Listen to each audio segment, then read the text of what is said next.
Florian Assmus from Containerdays. So I will talk to you about how to organize the YAML mess using Kustomize. Somebody already used Kustomize? Just short show of hands. Not many. So let's get started.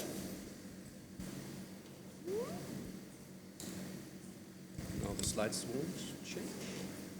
Here we go. Okay, so what will we be talking about today? So first of all, I will quickly introduce to you what declarative configuration actually means. Most of you that have been using Kubernetes know what I'm talking about, but just to get everybody on the same page. Then we'll have a look at what kind of changes we typically do for within this configuration, and based on that, different approaches for managing that. And this will be quite quickly, and at the end I will show you in a live demonstration how Kustomize approaches this topic. Okay, so basically everything starts around the API resources. So YAML files like this that describe some kind of Kubernetes object with its specification section. So we have a kind, we have some metadata information, and the actual configuration within this YAML file. This YAML file can be managed via the API server. All communication, everything, all the interaction with our cluster goes through the API server, and as a user, I submit my description, my configuration, and the system tries to match this state. How does that in Kubernetes work? So basically, it's about declarative control. So Kubernetes will enrich our declaration, our specification, so that's what the user is writing, will enhance this information with live status information from the cluster. So is the pod already running? Is the deployment rolled out? And these information will be maintained and collected from the nodes and put into the configuration objects. Then we have a couple of controllers that listen on changes on these objects and will always try to match the current state with the described state. So that's the essence of declarative configuration management. So the controllers will submit some actions that should be done on the cluster, and Kubernetes will do the rest. When we start writing YAML configuration, we end up with first just a little service account, then a little deployment that gets already a bit more complex. Then we get some service object and config maps, role-based access control. And as you can see, the YAML is growing and growing, and we have huge amounts of them with a lot of redundancy, because often the deployments look very similar, but they are at the end somehow different from each environment. And that's exactly what we want to look at now. So first, there is stuff we want to frequently change in our configuration, which, for example, here we go, is context information. So in which namespace should the object be deployed? What's the name? Maybe we want to put some prefix, suffix in there. We want to change the labels depending on the stage or whatever. The image is something we basically change every deployment. We want to roll out a new software. We have to change the image.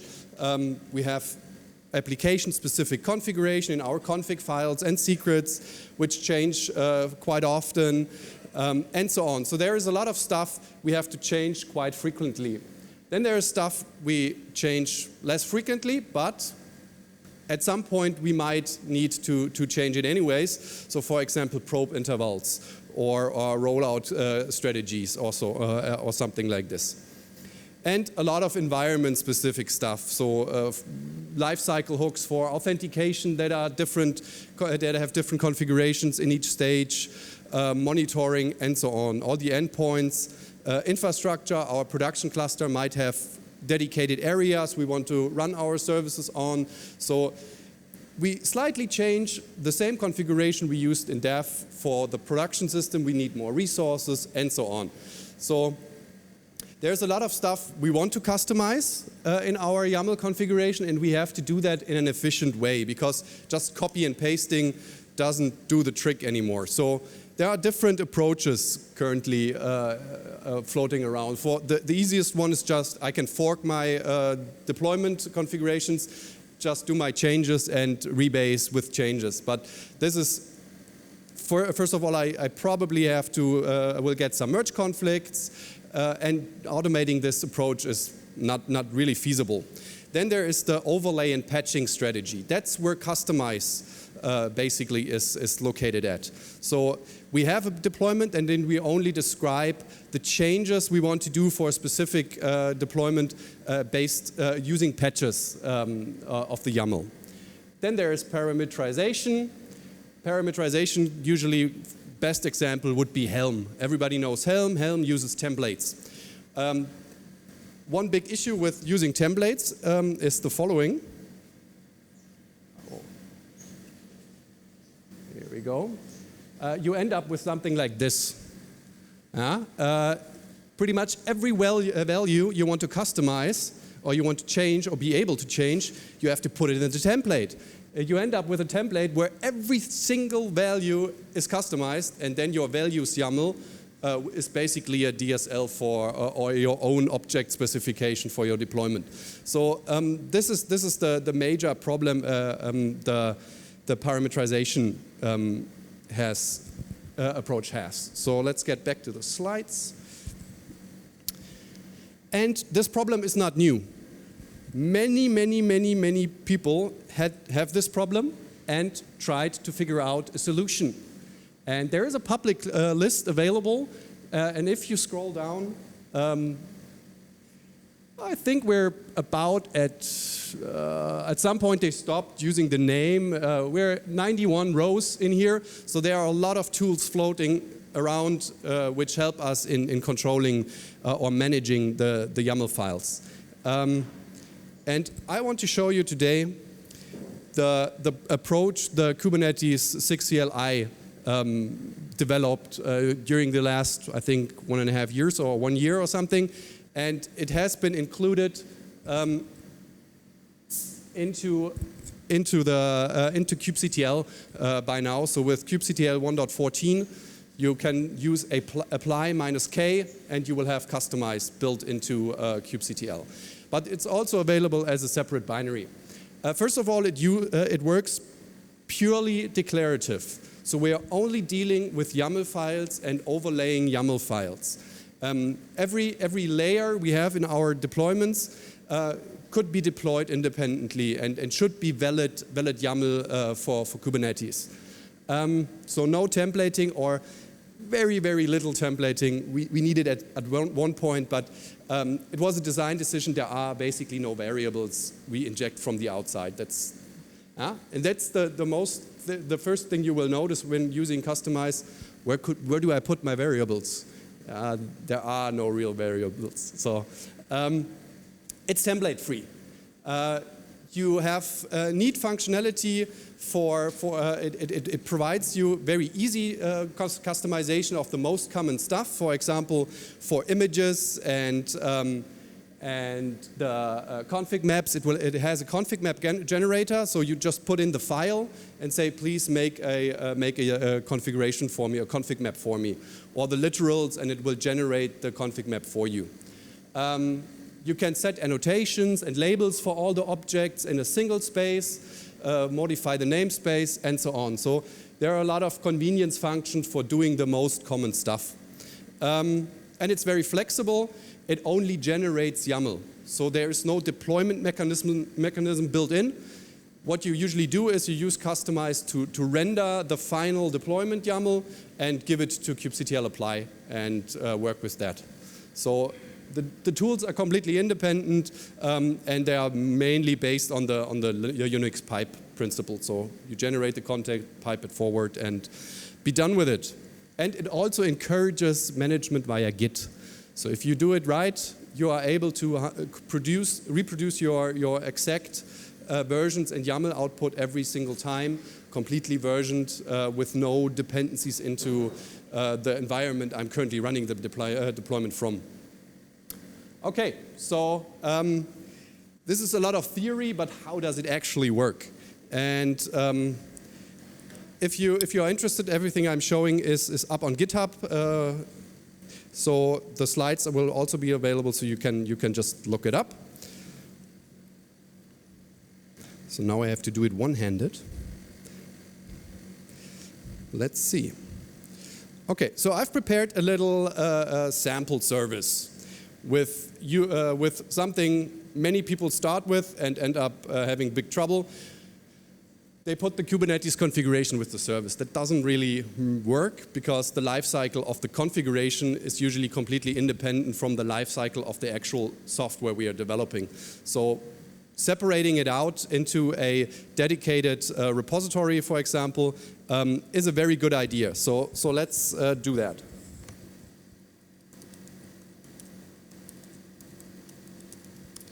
Okay. This is plain Kubernetes deployment configuration. There is no Kustomize in here. So let's do this right. Okay.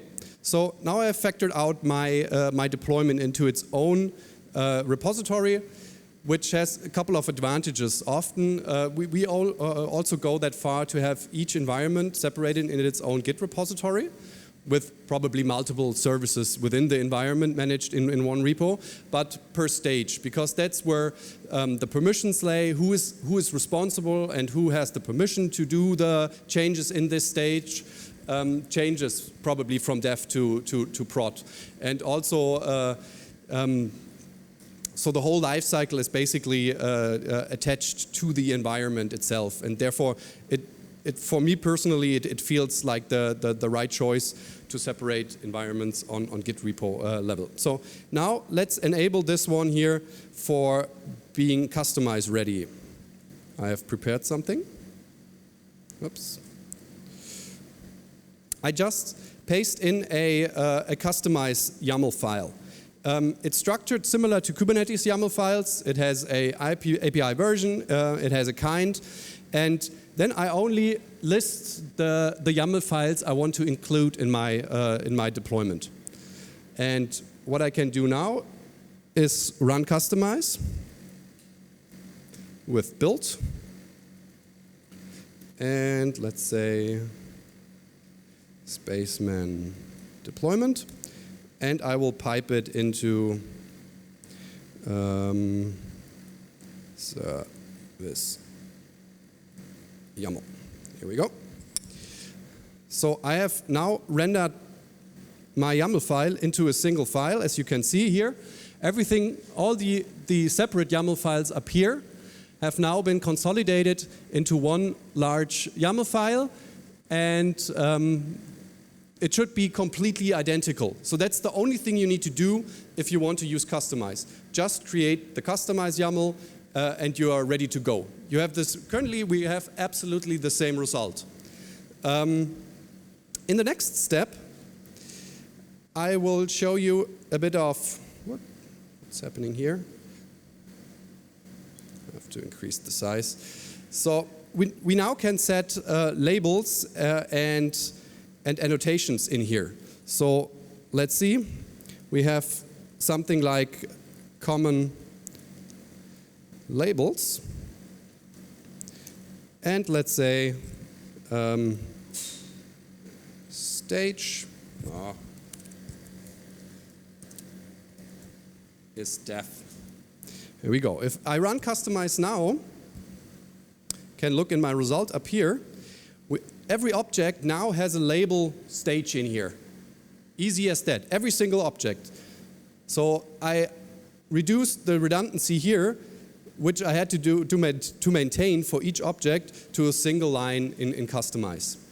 The same goes for annotations. And another neat thing I can do is now I can extract my config files into a separate into a real file. So let's. I think I can copy paste it.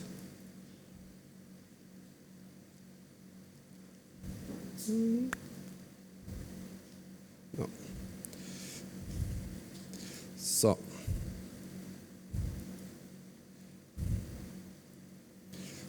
put it in here. So what I'm now doing is I tell Kustomize, please generate a config map from this actual file. And I have to create this file. Config file. And I use the content of my nginx-conf. New file. Whoops.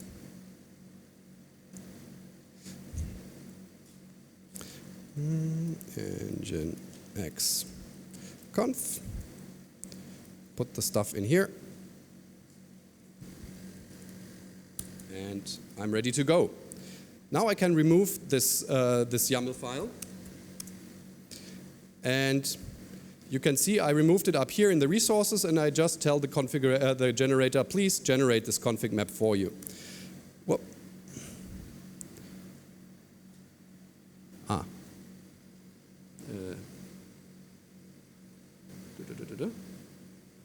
is the config map still in here? No, I didn't. Maybe I didn't save it. Here we go. So now you can see the config map has been generated for me. It looks the same, but with a unique difference. Now, Kustomize understands this config map, and it generates a hash value based on the content. And it's smart enough to replace the location where I'm using the config map down here in the volumes. It will replace automatically the name with the new hashed name. Which what this does is it gives me a rolling update for a change in a config file. Because the name will change, so if I change simply here, I change the content, I run Kustomize, and it changed the hash value for me. It will change the specification of the deployment, and I get a rolling update. Wonderful. This is a really, really cool and helpful feature. So let's see. What's up next? So we have extracted the labels and the annotations, and we have extracted the config map. So the next big feature of Kustomize is layering. So I have a base deployment, and I can apply different layers on top. And that's exactly what we want to do, because maybe we want to deploy our spacemen in different environments for staging, for prod, or in an A/B deployment or something. So we want to reuse the main deployment, maybe with some little tweaks. So let's do that.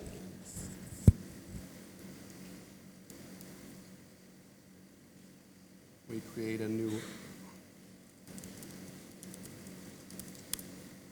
Go.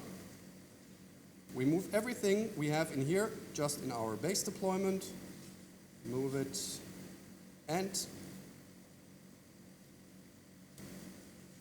we copy.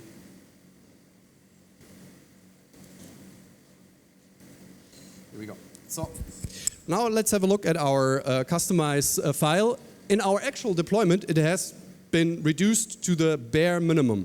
So we only have like common labels we want to use in this specific deployment, and our base deployment we can remove that to make it more in a general way. So if we now run Kustomize, it still works. The result should be completely identical, but we have separated them. So in my actual deployment, I only had to put one file in there. Pointed to the base deployment, I can reuse as often as I want to, and just apply the changes you really like. So we have seen labels and annotations, but there is more to see. So next would be let's set the namespace and the image we want to use. Oh, that's in here. Perfect. So, okay, so now what I've been doing, I just put in the Kustomize file, say, okay, let's put the namespace spaceman staging. I have my environment label set, and please use the staging image. Just an example to change the image. We are currently running our 1.0, and now we want to run the 1.1 staging version. So here we go. Let's have a look at the output. It should change. Harbor PC. Is it? Do I have save? Here we go. So now we have our staging image in here, and as you can see, our namespace in each object, we have the namespace correctly specified in each of the objects. No worry that some developer put in a wrong namespace and we are overwriting something. With this, we can make sure that everything goes into the correct namespace.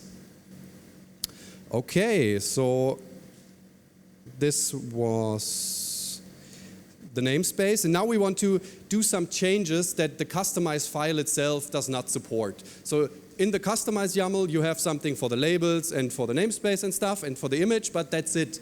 If you, for example, want to change the resources that should be used, you have to use a patching mechanism. Kustomize supports two ways of patching. Number one would be strategic merge patching on a YAML basis. I will show you a little example of that. Let's just copy that over. I'll just take them.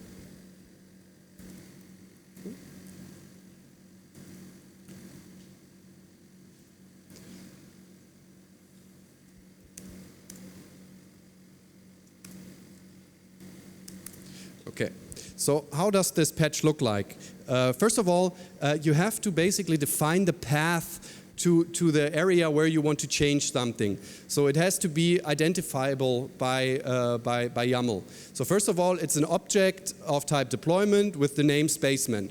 That's how Kustomize knows, okay, he wants to change the deployment object with namespace. Then I go down, only the part I want to change down to the main container. It's called main. If we have a look in our base deployment, that's exactly how the main container is called. And from there, whoops, where's my patch? From there, I define the resource section. So Kustomize will take exactly this part and will override whatever was in the base deployment. So, and I have to tell Kustomize, please apply this patch once I run Kustomize. So I do that. And now if we have a look at our service, there should be a new resource limit put in there. Where is it? Here we go. So we changed our resource limits. But as you can see, in our actual deployment, we only have the customization YAML and the patch we want to change. And with that, we can pretty much change everything from the base deployment. It's not like with a templating tool where you need to prepare the template for being able to change something, but you just are able to change everything in the YAML. If that is not suitable for you, there's a second mechanism that is called Json Patching. Little example here. So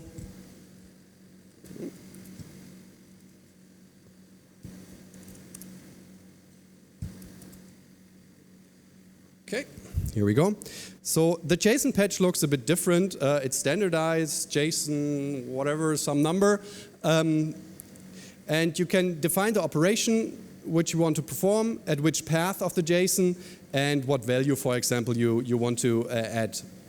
What I'm doing here is, in the base deployment, the service is a node port service. And I don't want that. I just want a cluster IP. So I'm removing the node port, and I am setting the type to cluster IP. So with that, currently we should have a service of type node port up here. Where's the service object? Here it is. It has a node port, and it's of type node port. With this patch applied, this changes to cluster IP, and the node port has been removed. So we have now two mechanisms available, different mechanisms available for changing pretty much everything in our YAML files. This is the JSON patch. That is how Kustomize knows on which object you want to do the change. Okay, so we have a bit of time left. You can even override or merge config maps. So you can enhance or override keys in a config map and just replace it with a different file, for example. So I have prepared something. Let's see. Let's put this in here. So now my Spaceman deployment, my actual deployment, I have moved I have added a health config for my Nginx. That's not included in the base deployment. So if I now have a look at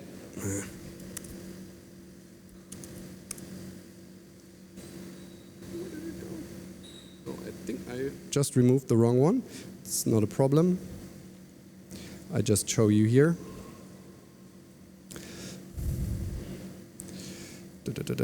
So as you can see, I just defined the same config map generator tag now in my actual deployment with the same name as in the base deployment, and I can tell it the behavior. Just replace everything that's in the base config map or merge it. So add the keys or override the keys. And that's how I can add some additional file in the config map. Let's go back, put this in here. Oh, was it already in there? Ah, I think that's the wrong one. Yeah. Sorry for that. Here I am. There it should be.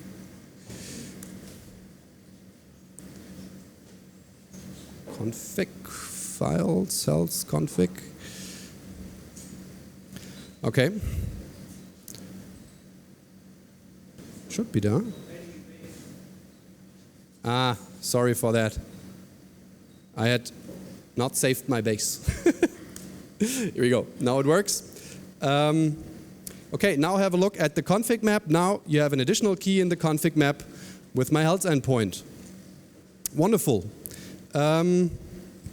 And now I only have a couple of minutes left, so I want to show you a neat little feature. Defining the base lying next to my actual deployment is kind of not the best way to do it. A better way would be to reference it from a Git repository. And this is exactly what Kustomize supports out of the box. So in my Spaceman deployment, I can exchange this one up here with something I have already prepared on GitHub, and this should simply work the same. Takes a bit longer because he has to clone the repository, but at the end it works. And with that, very important, when I do that, please always use a tag. Otherwise you never know what kind of YAML you will get.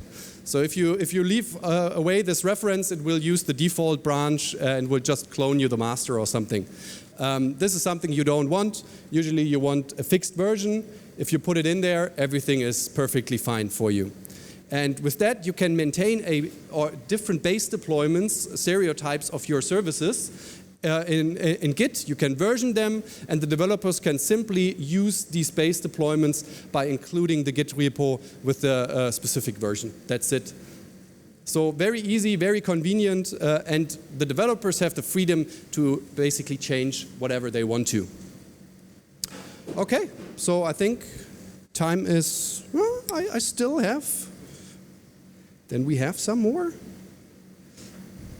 No, that's the wrong one. Here we go. Prefixing, name prefix and suffixing. That's a really neat feature. For example, for AB deployments, you can do something like the following. You just put in a name suffix or a name prefix, both are supported. And if you now run this again, every name will be adapted. And as you can see, now every object has a prefix or a suffix. So you can pretty easily do AB deployments within the same namespace. So it's a cool feature. I hope you got an impression of how Kustomize works, what it can solve, and hopefully you will be using it. Thank you very much.